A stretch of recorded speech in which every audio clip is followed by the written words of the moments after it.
అని చెప్పి world bank అధ్యక్షునికి ఉత్తరం రాసిండు.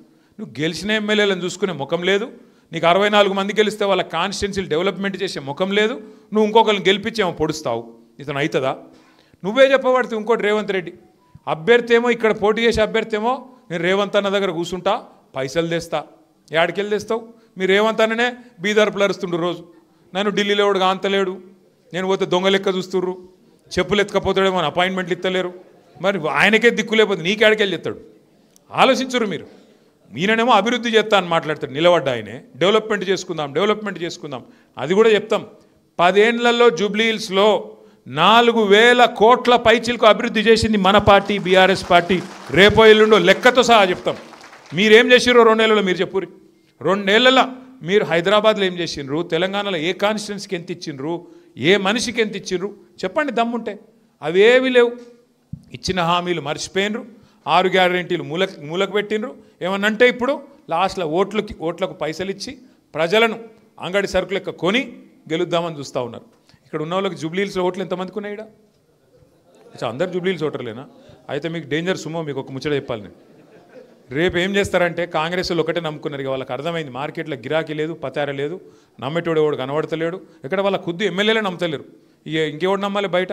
అందుకే ఏం చేస్తారు నాకరికి ఇక దిగుతారిగా బెదిరిస్తుడు మొదలు చూస్తురు కదా అని. నేను బెదిరిస్తుండు క్యాండిడేట్, ఇది నా అడ్డా, ఇడెవరని అట్లా ఇట్లా చేస్తా, ఇజ్జెత్తా అజ్జెత్తా అని బెదిరిస్తుడు.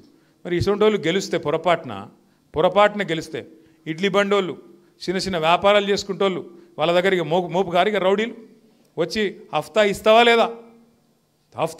లేదా అని చెప్పి మళ్ళా బతకనిస్తారా? ఆలోచన చేయండి. లాస్ట్కు వాళ్ళు ఏమనుకుంటారు ఎరికేనా? దింపుడు గల్లం ఆశ అంటారు చూడు. దింపుడు గల్లం ఆశ ఏం పెట్టుకున్నారు వాళ్ళంటే ఒక్కటే పెట్టుకున్నారు, ఆఖరికి పైసలు కొట్టి గెలవాలి అనుకుంటారు. మీకు నేను ఒక మంచి ముచ్చట చెప్తా. వస్తారు, వరుసలు కలుపుతారు, అక్క అంటారు, చెల్లె అంటారు, అన్న తమ్మి బామ్మర్ది అల్లుడు, లేని వరుసలన్నీ కొత్త సుట్రికాలన్నీ ఉడతాయి. ఇప్పుడు వస్తారు, ఇంటింటికి వస్తారు బస్తీ నాయకులు కాంగ్రెస్ వాళ్ళు వచ్చి మెల్లగా చేతిలో పైసలు పెడతారు. అవ్వ ఈ 2,000 తీసుకో, నాకు మాత్రం ఓటేయి అని చేతిలో పైసలు పెడతారు. మీరు ఒక్కటే పని చేయాలి. వాళ్ళు హుషారుగాళ్ళు, సరే బిడ్డ అని మీరు అంటారు, కానీ వాళ్ళు హుషారుగాళ్ళు, మనకంటే ఎక్కువ లంగలాలు. వాళ్ళు ఏం చేస్తారు? ప్రమాణం చెయ్యి అంటారు. ఆడ దేవుని పాఠమో లేకపోతే మీ కుటుంబ సభ్యుల మీదో నువ్వు ప్రమాణం తిను అంటారు. మీరేం చేయాలి ఎరికేనా?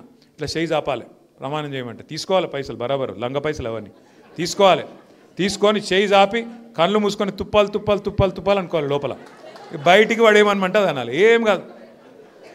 దేవుడు కూడా మోసంతోనే చేయించమని చెప్పిండు. అర్థమైందా? మోసాన్ని మోసంతోనే చేయించాలి, ముళ్ళుతోనే తీయాలి. వాడు చేయొచ్చు రేవంత్ రెడ్డి మోసం, కానీ మనం చేయొద్దు అవన్నీ. వాడు చేయలే. ఏం చెప్పిండు? మీకు నెలకు 2,500 ఇస్తా అని చెప్పిండు. ఇచ్చిండా? మరి 24 నెలలకు 60,000 బాకీ ఉన్నాడా లేదా? ఇంకా కాంగ్రెస్ వాళ్ళని ఏం అడగాలి ఎరికైనా మీరు? వాడు 2,000 చేతిలో పెడితే అవు బిడ్డ మరి మిగతా 58,000 ఎప్పుడు ఇస్తావురా అని అడగాలి. అర్థమైందా? పెన్షన్దారులు ఉన్నారనుకో, వాళ్ళకు 48,000 బాకీ ఉన్నాడు 24 నెలలకు, నెలకు 2,000 చొప్పున. ముసలోళ్ళు అడగాలి, అవు బిడ్డ మరి మిగతా ఎప్పుడు ఇస్తావురా అని. అంటే వాళ్ళకే ఉన్నది తెలివి, మనకు లేదా? 100 రోజుల్లో అన్నీ చేస్తాను నరుకుమన్న దేవుడు నిన్ను. నీకేం తెలివనేది తెలియకపోయా? అధికారం కోసం నోరు ఎటుపడితే వారేసుకున్నావు, తులం బంగారం అన్నావు. మీ ఇంట్లో లగ్గమైంది అనుకో, కొడుకావో పని చేయి, తులం బంగారం పంపి నేను ఈ కోటెత్త పోనేలా కొట్టాలి. అట్లయితే అప్పుడు దెబ్బకు దయ్యం దిగుతుంది. నేను మళ్ళీ మీకు చెప్తున్నా, ఇప్పుడు 4 లక్షల ఓట్లు ఉన్నాయి జూబ్లీహిల్స్లో. మొత్తం మీ దిక్కు 4 కోట్ల మంది ఓటర్లు మీ దిక్కే చూస్తుండ్రు. ఎందుకంటే మీ ఒక్క దెబ్బకు మొత్తం రాష్ట్రానికి న్యాయం జరుగుతుంది. మీరు గిన్న గట్టి గుద్దుతే, మీరు గిన్న గట్టిగా కాంగ్రెస్కు గుణపాఠం చెప్తే 4 కోట్ల మందికి లాభం అవుతుంది. ఏమవుతుంది దాంతో? ఇప్పుడు రేవంత్ రెడ్డికి బుద్ధి వస్తుంది. ఓహో, ప్రజలు కోపం మీద ఉన్నారు, నేను చక్కగా నడుపుతలేను కాబట్టి మరి ఒక ఇట్లా తీర్పిచ్చిండ్రు అని తెలివి వస్తుంది. లేకపోతే ఏమనుకుంటాడు రేవంత్ రెడ్డి?